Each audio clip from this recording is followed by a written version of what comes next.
ॐ नीलाञ्जनं समाभासं रविपुत्रं यमाग्रजं छायामार्तण्डसम्भूतं तं नमामि शनिश्चरं मनोजवं मारुततुल्यवेगं जितेन्द्रियं बुद्धिमतां वरिष्ठं वातात्मजं वानरयूथमुख्यं श्रीरामदूतं शरणं प्रपद्ये। 25 तारीख का दिन बृहस्पतिवार का अवसर है, पंचमी तिथि विद्यमान है। इस दिन एक ग्रहों का बड़ा परिवर्तन होने का योग है। आपकी राशि के दृष्टिकोण से देखा जाए तो दो इंपॉर्टेंट भाव के स्वामी जो मंगल महाराज हैं वो शुक्र के नक्षत्र में प्रवेश करने की तरफ जाते दिखाई दे रहे हैं। और ये शुक्र के नक्षत्र में प्रवेश करने के कारण से मंगल का और शुक्र का योग सूर्य के साथ जो बना हुआ है वो कहीं ना कहीं आपकी राशि में विजय का योग भी बनाने की स्थिति उत्पन्न करता दिखाई दे रहा है। लेकिन आपके मित्रों के लिए, आपके साथ काम करने वालों के लिए ये दिन कहीं ना कहीं नुकसानदायक हो सकता है। जिनके साथ आप काम कर रहे हैं, जिनके साथ आपकी दोस्ती है, जिनके साथ थोड़ी सी रिश्तेदारी है, उन पर आपके दिन थोड़े से भारी चलते दिखाई दे रहे हैं। तो ऐसे में आपकी राशि के दृष्टिकोण से आवश्यकता है कि आप बृहस्पति को थोड़ी ताकत देने का प्रयास करें, पीली चीज़ों का दान करें, हो सके तो सत्संग का लाभ लेने का प्रयास करें। जितनी संगत अच्छी होगी उतना बढ़िया आपके लिए योग बनाने की स्थिति बन सकती है। धन योग आपकी राशि में बहुत सुंदर बना हुआ है, जो आपके लिए कह रहा है कि आपकी राशि के दृष्टिकोण से जिन रास्तों से औरों को फायदा नहीं हो रहा है उन चीज़ों से आपको लाभ लेने के योग बन सकते हैं। मिस्ट्री बातें, जो छुपी और रहस्य की बातें हैं, उसको रहस्यमात्मक कार्य करने से आपके लिए अच्छी स्थिति उत्पन्न होने के योग बनते दिखाई देंगे। 26 तारीख का दिन शुक्रवार का अवसर है। षष्ठी तिथि इस दिन विद्यमान है। ग्रह नक्षत्रों के दृष्टिकोण से, आपकी राशि के दृष्टिकोण से जो ग्रहों का योग बना हुआ है वो आपको विशेष तौर पर विजय देने की तरफ, अग्रसित करने की तरफ ले जाता दिखाई दे रहा है। थोड़ा सा चाणक्य नीति का इस्तेमाल करने की ज़रूरत है। यदि आप चाणक्य नीति का इस्तेमाल करते हुए कार्य करोगे तो आपके लिए अच्छे योग बन सकते हैं। यानी थोड़ा सा चीज़ें सीधे रास्ते से काम नहीं बनने वाला है, थोड़ा सा उंगली टेढ़ी करने की ज़रूरत है। ऐसे में थोड़ा सा एक काम करें, पितरों का आशीर्वाद ज़रूर चाहिए। दिवंगत आत्माओं का आशीर्वाद लेते हुए कार्य करें। हो सके तो किसी कौवे को भोजन डाल दीजिए थोड़ा सा, या श्वान को थोड़ा भोजन डालने का प्रयास करें, या गरीब ब्राह्मणों को विशेष तौर पर कोई भोजन इत्यादि कराकर पितरों के निमित्त कार्य कर लेने से आपके लिए अच्छा रहेगा। धर्म स्थल पर कुछ ना कुछ दान अवश्य करने का प्रयास करें। वो आपकी किस्मत से बहुत सारे रुके हुए कामों को सहायता देने के लिए इस दिन विशेष तौर पर सहायता प्रदान करने के योग बना सकता है। 27 तारीख का दिन शनिवार का दिन है। उस दिन सप्तमी तिथि विद्यमान है और ये वर्ष का अंतिम शनिवार इस दिन योग बढ़ रहा है। ग्रह परिवर्तन की तरफ जा रहे हैं। धर्म भाव में आपकी राशि के दृष्टिकोण से शनि महाराज के साथ चंद्रमा की युति बन गई है, जो आपके लिए खास तौर पे एक बात कहती है कि धर्मयुक्त जितना बढ़िया कार्य करोगे उतना अच्छा रहेगा। धर्म से जितना दूर भागोगे उतना आपके भाग्य को सुलाने के योग ग्रह नक्षत्र बना सकते हैं। तीर्थ यात्रा, धर्म स्थल पे जाना, कहीं ना कहीं धर्म स्थल पर जाकर कुछ अच्छे कार्य करना, वो आपकी किस्मत को जगाने के योग बना सकता है। शनि को भी अनुकूलता प्रदान कर सकता है। ऐसे में हनुमान जी की कृपा आपकी राशि के दृष्टिकोण से संपूर्ण रूप से कल्याणकारी योग बनाएगी, क्योंकि आपकी राशि में इस वक्त जो 4 शुभ ग्रह जो हैं, विशेष तौर पर कई शुभ ग्रह जो हैं, शुक्र बुध दोनों के दोनों अस्त चल रहे हैं, बुध अस्त होने वाले हैं। तो ऐसे में कुछ खास उपाय लगातार करते रहें। हो सके तो इस दिन शनि के निमित्त तेल का दान, कड़वे तेल का दान करना आपके लिए कहीं ना कहीं कल्याणकारी योग बनाएगा। अपनी सामर्थ्य के अनुसार से जितना भी तेल दान करेंगे वो शुभ रहेगा आपके लिए। 28 तारीख का दिन रविवार का अवसर है। अष्टमी तिथि विद्यमान है। सूर्य इस दिन शुक्र के ही नक्षत्र में प्रवेश कर रहे हैं, शुक्र के साथ चल रहे हैं, मंगल के साथ चल रहे हैं। सूर्य, शुक्र और खासतौर पे आप बुध जो मंगल हैं, वो दोनों के दोनों ग्रह जो हैं वो शुक्र के साथ ही कहीं ना कहीं कॉम्बिनेशन विशेष प्रकार का बनाते दिखाई दे रहे हैं, जो आपकी राशि के दृष्टिकोण से बहुत महत्वपूर्ण रोल आपके लिए प्ले कर सकता है, जो आपके लिए खासतौर पर लव लाइफ में भी जान डाल सकता है और साथ साथ गलत लोगों से नुकसान देने के योग भी बनाने की तरफ इंगित करता दिखाई दे रहा है ये ग्रह आपके लिए। तो ऐसे में थोड़ा सा चाणक्य नीति के साथ काम कर लेंगे तो चीज़ें आपकी सफलता की तरफ अग्रसित होती दिखाई देंगी। लेकिन एक बात का आपको विशेष तौर पर ध्यान रखना चाहिए कि ये समय जो है लव लाइफ के लिए, थोड़ा एन्जॉयमेंट के लिए समय आपके लिए अच्छा योग बनाता दिखाई दे रहा है। जो भूले बिसरे मित्र हैं उनसे भी मुलाकात होने के योग कहीं ना कहीं ये राशि बनाती दिखाई दे रही है। पुराने दिनों की ताज़ा याद जो है वो ताज़ा होने के योग बन सकते हैं। 29 तारीख सोमवार का अवसर, नौमी तिथि विद्यमान है। ग्रह नक्षत्रों के दृष्टिकोण से देखें तो सुबह सुबह ग्रहों का परिवर्तन का योग बन रहा है। बुध और चंद्रमा दोनों के दोनों परिवर्तन की तरफ जा रहे हैं और ये परिवर्तन का जो योग आपकी राशि में बन रहा है ये बड़ा विशेष है। ऐसे में कुछ चीज़ें आपके पास आ सकती हैं, कुछ चीज़ें आपसे दूर जा सकती हैं। बहुत सारी चीज़ें आप अपनी हठधर्मिता से लात मार के दूर कर सकते हो। ऐसे में विशेष तौर पर ध्यान रखने की आवश्यकता है कि ज़बरदस्ती चीज़ों को फेंके ना, संबंधों को तोड़े ना। संबंध बनाने में बड़ी मुश्किल आती है, लेकिन संबंध तोड़ने में 1 सेकंड लगता है।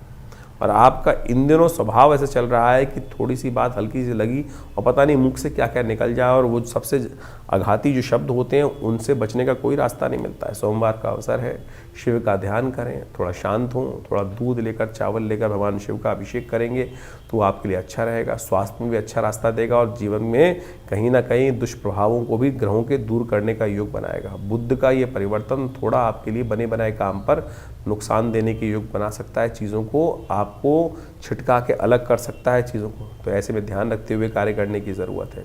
30 तारीख मंगलवार का अवसर, दशमी तिथि विद्यमान है और इस दिन एकादशी क्षय हो रही है दिल्ली के पंचांग के अनुसार से।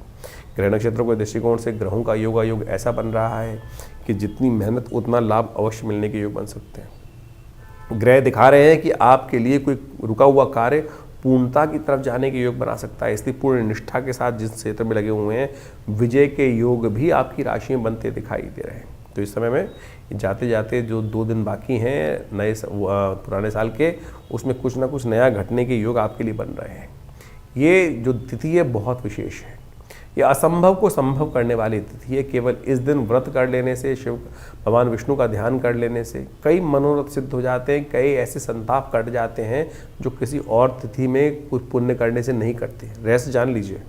30 तारीख के दिन जो विशेष योग बन रहा है वो समझ लीजिए 30 दिसंबर के दिन मंगलवार का अवसर है और इस दिन एकादशी का जो योग बन रहा है, ब्रह्म वैवर्त पुराण के अंदर एक अद्भुत योग लिखा है कि संतान एकादशी मानी जाती है इस दिन।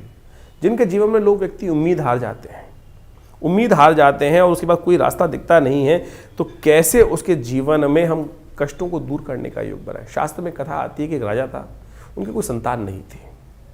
वो संतान के चाह में क्या होता है, इधर उधर भटकता रहता है व्यक्ति। तो एक राजा था, वो भी भटक रहा था जगह जगह।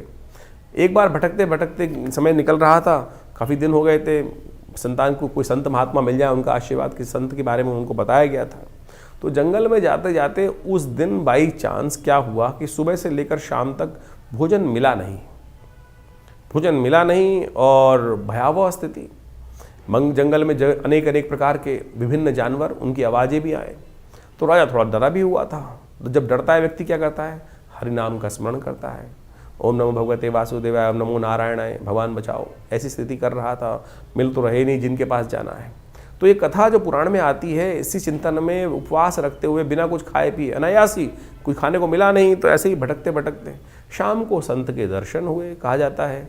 और उन संत ने सुंदर रूप से उस रहस्य को बताया कि भाई आज एकादशी है और एकादशी के दिन कहा जाता है जो व्रत रहता है, और इस एकादशी के दिन जो पौष मास के शुक्ल पक्ष की एकादशी होती है, तुमने अनायास ही भगवान का स्मरण, क्योंकि तुम जंगल में भटक रहे थे, भगवान का नाम का स्तवन भी चल रहा था साथ साथ, और उसके कारण से व्रत भी किया हुआ था।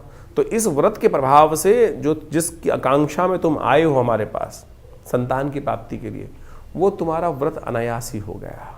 तो आने वाले समय में इस व्रत के प्रभाव से, भगवान की कृपा से तुमको संतान का सुंदर सौभाग्य मिलेगा। शास्त्र के दृष्टिकोण से कहा जाता है कि ये सुंदर आशीर्वाद इस तिथि में ही निर्मित है।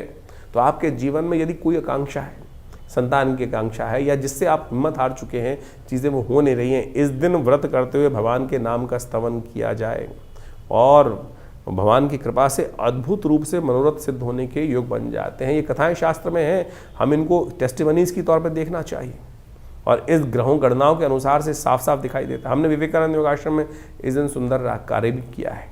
इस दिन विशेष तौर पे मंगलवार का अवसर पड़ रहा है, एकादशी तिथि का योग बन रहा है, तो हमने कहा क्यों ना वर्ष के अंतिम समय में सुंदर रूप से भगवान का सुंदर पाठ, सुंदरकांड का पाठ, हनुमान चालीसा का पाठ, भगवान का सुंदर यज्ञ अवश्य करने का प्रयास किया जाए। तो हमने विवेकानंद योगाश्रम में इस दिन सुंदर यज्ञ की व्यवस्था रखी है, जिसमें सुंदरकांड का पाठ भी रहेगा, भगवान का स्तवन भी रहेगा।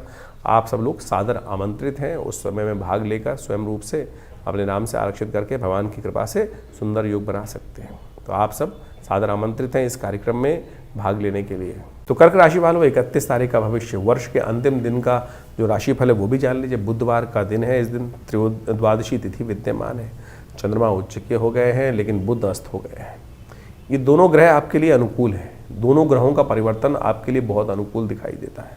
बुध इन दिनों ना चाहते हुए भी आपके लिए कुछ ना कुछ नुकसान करने के योग बना रहे थे और कहीं ना कहीं चीज़ों को आपके हाथ से निकालते दिखाई दे रहे। उनका अस्त होना आपके लिए बहुत अनुकूलता प्रदान करता दिखाई दे रहा है। चंद्रमा का उच्च का होना आपकी राशि के दृष्टिकोण से बहुत बढ़िया योग आपके लिए बनाकर देने के तैयार बैठा हुआ है।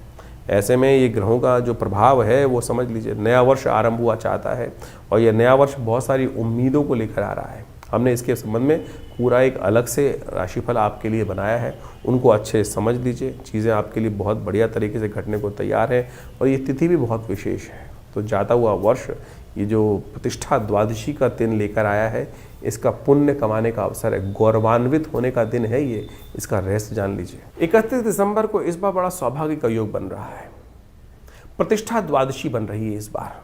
ये प्रतिष्ठा द्वादशी बहुत खास है, ध्यान रखिएगा, क्योंकि इस दिन विशेष तौर पर कलंक का विध्वंस होकर स्वाभिमान के निर्माण का सुंदर योग बना था।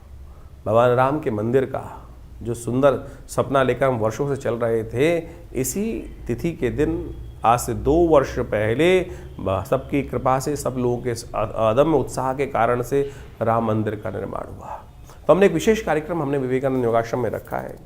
इस दिन हम सब जो भगवान के सेवक के रूप में काम करने का प्रयास करें, भगवान का स्तवन करने का प्रयास करें। तो हमने विशेष एक कार्यक्रम रखा है, एक दिया जो राम मंदिर के नाम पर एक श्रृंखला चलाई है और आप सब लोग उस कार्यक्रम में भाग लेने के लिए अवश्य हमारे आश्रम में भी आ सकते हैं। इस आश्रम पे बड़ा यज्ञ रखा जाएगा इस दिन शाम के समय। आमतौर पर 31 तारीख के दिन लोग पता नहीं कौन कौन से क्या क्या करते रहते हैं। इस बार 31, ये वर्षों बाद पड़ेगी कभी ऐसा योग कि 31 तारीख, यानी जिसको लोग विशेष तौर पर पता नहीं कौन कौन से दिवस के रूप में मनाते हैं, शराब के नशे में डूबे रहते हैं और नया वर्ष का आरंभ भी पता नहीं नशे में डूबे हुए लोग करते हैं। और इस बार प्रतिष्ठा द्वादशी का सुंदर योग पड़ रहा है 31 तारीख को। तो हमने भी इसने विशेष तौर पर एक दिया राम के नाम, राम मंदिर के नाम पर एक कार्यक्रम की श्रृंखला चलाई है। आप सब लोग उसमें जुड़ सकते हैं। विवेकानंद योगाश्रम एक बड़ा उत्सव करने जा रहा है इस तिथि के दिन, यानी 31 तारीख की शाम को, एक दिया राम मंदिर के नाम, और बड़ा उत्सव के साथ, आनंद के साथ। ये हमारे गौरव का विषय है, ये हमारे स्वाभिमान का विषय है कि हम सब ने अपने इन नेत्रों से जिस कलंक के साथ हमारे पूर्वज जिए 500 साल तक, आज उस सुंदर वेला पर, इस सुंदर निर्माण के नवनिर्माण की वेला पर, प्रतिष्ठा द्वादशी के दिन आश्रम पर बड़ा भंडारा रहेगा, यज्ञ रहेगा और हम भगवान का सुंदर स्तवन रहेगा।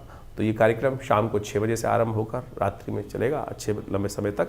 तो आप सब लोग सादर आमंत्रित हैं। विवेकानंद योगाश्रम दिल्ली में, खुरेजी में, जमुना पार में आप सब अपना स्थान को आरक्षित कर इस कार्यक्रम में भाग लेने के लिए आ सकते हैं। धन्यवाद, नमस्कार। 2025 का ये अंतिम काल चल रहा है और अभी आपने उस प्रभाव को भी समझा कि ज्योतिष के दृष्टिकोण से क्या कुछ ग्रहों का परिवर्तन का योग है। 2025 समाप्त होने के बाद 2026 का पदार्पण ज्योतिष के दृष्टिकोण से, यदि कालगणना के दृष्टिकोण से देखा जाए तो जो आरंभ होगा ये बहुत महत्वपूर्ण है। 2026 एक नई उम्मीद लेकर आ रहा है, क्योंकि इस वर्ष ग्रहों का ये परिवर्तन कई प्रकार के नई उम्मीदों को जगाने की योग दे रहा है। क्योंकि इस 2026 में कई ग्रहों का, यदि हम देखें तो केवल एक शनि महाराज को यदि छोड़ दिया जाए तो बाकी सारे ग्रह अपनी धुरी से चलते हुए परिवर्तन का योग बनाएंगे। और इस वर्ष ज्योतिष के दृष्टिकोण से ये समस्त जो परिवर्तन है भी बड़ी उठापटक करने का योग भी बना सकते हैं। जिस काल का आपको वर्षों से इंतजार था, जी हाँ, वर्षों से इंतजार था, वो परिवर्तन का समय अब 2026 है वो लेकर आता दिखाई दे रहा है। सूर्य का ये वर्ष माना जाएगा और सूर्य के वर्ष के अनुसार से जो ग्रह गणना विशेष तौर पर बना रही है, वो नया एक उम्मीद का तारा उदय होता दिखाई दे रहा है।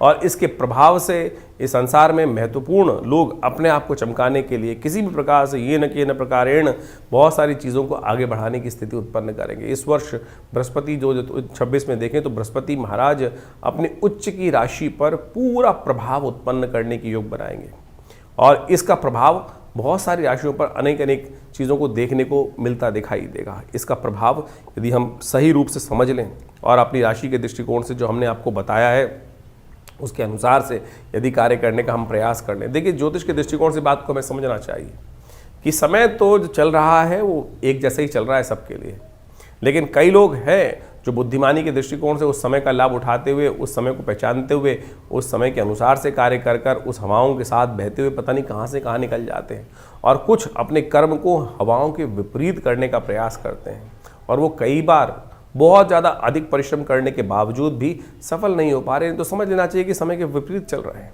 ज्योतिष यही समझाने का प्रयास करता है, तारों की गणना जो है, ग्रहों की गणना जो है, वो यही समझाने का प्रयास करती है कि ये रुझाव, बहाव पानी का, और जो समय का रुझाव है, वो रुझान जो है वो किस तरफ जा रहा है, और उस देश काल परिस्थिति को समझकर हम सही समय पर सही निर्णय ले लें, तो यही सबसे बड़ा विशेष तौर पर प्रभाव समझना चाहिए। बहुत सारी प्रश्न हमारे पास समय समय पर आते रहते हैं, व्हाट्सएप के माध्यम से भी लोग अपने प्रश्नों को लगातार भेजते ही हैं। हम प्रयास करते हैं उन सब प्रश्नों का निदान समय तक पहुंचा दें, लेकिन एक विचित्र बात है कि बहुत सारे लोग प्रश्न आधे लिख के भेजते हैं।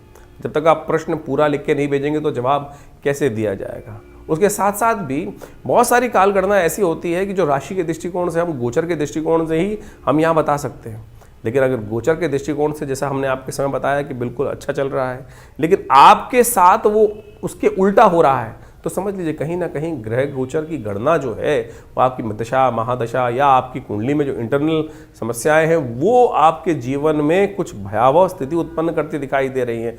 उनका हमको इलाज करना पड़ेगा। जब हम उनका इलाज कर लेते हैं तो चीज़ें परिवर्तन की तरफ बहुत तेज हो जाती हैं और समय का लाभ मिल जाता है। लेकिन हम उस गड्ढे से बाहर निकलने के लिए उसका इलाज सही समय पर नहीं कर पाते हैं। सकल पदार्थ है जगमाही, कर्महीन पुरुष पावत नाही। कर्महीन के साथ ये बात, कर्म का सिद्धांत समझ लीजिए, सही दिशा में सही समय पर किया गया कर्म, तो वो समझते हुए कार्य कर लें तो आपके लिए बिल्कुल सब चीज़ें ठीक हो सकती हैं। यही ज्योतिष का लाभ है। और कोशिश ये करें, हम इस कार्यक्रम के माध्यम से आपके प्रश्नों का निदान जिस प्रकार से दे रहे हैं, तो आप तुरंत इस 2025 तो जैसा निकला, आगे आने वाला जो समय है ना, उसको ठीक करने का हमको प्रयास करना चाहिए। 2026 बिल्कुल आरंभ काल में आ चुका है, शुरू हुआ चाहता है। हमने अपने इस चैनल के माध्यम से बहुत सारी गणनाओं को आपके समक्ष रख भी दिया है, और उन सबको समय समय पर आप इसलिए अवगत कराते भी रहते हैं। तो आप इन समस्त उपायों को कर कर अपने जीवन में अपने समय को और आनंद लेते हुए जीवन का, बड़े भाग्य मानुष तन पावा, शास्त्र में कहा गया तुलसी बाबा ने कि बड़े भाग्य से मानुष तन मिलता है, और उसमें ऐसे ही रोते बिलते थोड़ी निकालना है। उसको ठीक करने के लिए जो भी विज्ञान के तरीके हैं, बुद्धिमानी के तरीके हैं, जो अनुभव के तरीके हैं, उनको अपना कर हमको समय को ठीक करने का प्रयास करना चाहिए। और जो कर लेते हैं वो अपने को भी तार देते हैं और समय को भी ठीक कर लेते हैं, और अपने परिवार को भी, समाज को भी कुछ ना कुछ लाभ देने का प्रयास कर लेते हैं। तो आइए जुड़िए हमारे इस चैनल के साथ, और हम बहुत सारे कार्यक्रम समय समय पर करते रहते हैं। अभी आपको बताया ही है कि इस समय में बहुत सारे कार्यक्रम आश्रम की तरफ से समय समय पर रहेंगे, तो उनमें जुड़िए, माँ भगवती का आशीर्वाद लीजिए। जो नया वर्ष आ रहा है उसकी उम्मीद दिखाई देती है कि ये सूर्य का कांति का वर्ष है, और बहुत तेज वाला वर्ष है, और बहुत अद्भुत प्रकार से जीवन में परिवर्तन के योग लेकर आता दिखाई दे रहा है। आशा करते हैं कि आपके लिए भी बहुत सुखद रहेगा।